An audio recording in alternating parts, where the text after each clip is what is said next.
Zahvaljujem. Poštovani potpredsjedniče, nekoliko puta smo već u ovoj sabornici govorili o problematici koja će nastati do 31.12. ove godine vezano za stručne studije u RH. Naime, kao što ste vjerujem upoznati, Ustavni sud 2 puta je rušio dio Zakona o hrvatskom kvalifikacijskom okviru. Ne treba stvarati naravno paniku u ovim uvjetima pandemije uzrokovane koronavirusom, međutim vjerujte mi za 55.000 mahom mladih ljudi nastaje još jedna vrsta panike, a to je panika da će dakle od 1. srpnja 2021. godine kada stupi na snagu odluka Ustavnog suda da će oni ostati bez svoje kvalifikacije i da im se njihova diploma u europskom prostoru visokog obrazovanja neće priznavati što će im naveliko daleko narušiti mogućnost zapošljavanja jer jednostavno njihove kvalifikacije više neće biti raspoređene na pripadajuće razine hrvatskog kvalifikacijskog okvira.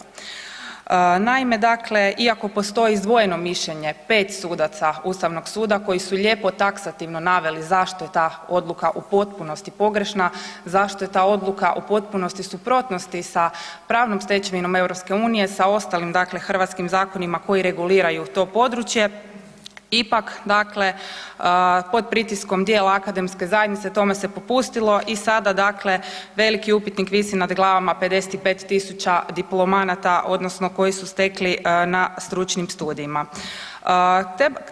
Tome treba dodati dakle da navedeno će ugroziti izvršavanje obaveza RH koje smo preuzeli pristupanjem europskom prostoru visokog obrazovanja, kao što je to i propisana obveza članstva Agencije za znanost i visoko obrazovanje u europskim udruženjima.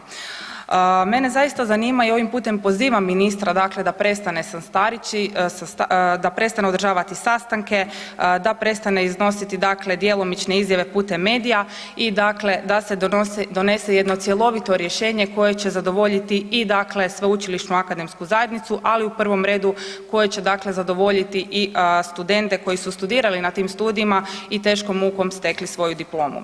Međutim, ono što prolazi ispod radara nije samo problematika stručnih studija, imamo još jednu usko povezanu problematiku, a odnosi se na poslijediplomske specijalističke studije. Od 2003. godine u RH više se dakle nije moguće steći diplomu magistra znanosti.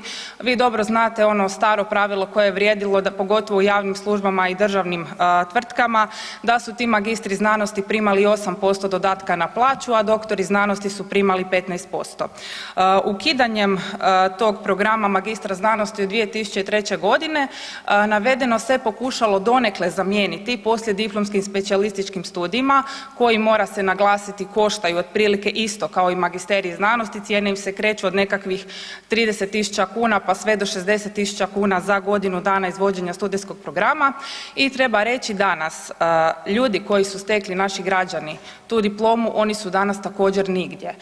Velika većina dakle državnih tvrtki, javne službe ne priznaju im taj njihov stupanj i akademsku titulu koju su stekli te ne postoji dakle regulirano u kolektivnim ugovorima da im se omogući taj dodatak na plaću.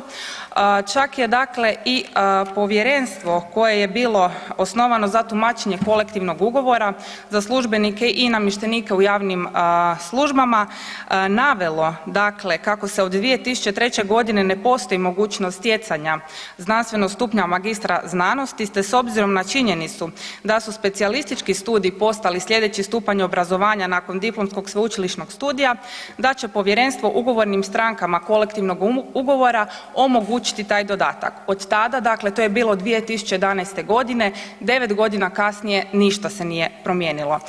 Treba pritom dodati da se u Hrvatskoj trenutačno izvodi preko 270 tih specijalističkih studija i zapravo malo je ovo opasna teza koju ću reći, ali da se obmanjuje javnost, obmanjuje se dakle ljudi koji upisuju te studijske programe u nadi da će jednostavno ta njihova diploma vrijediti kao što je vrijedila nekad dakle za magistra znanosti.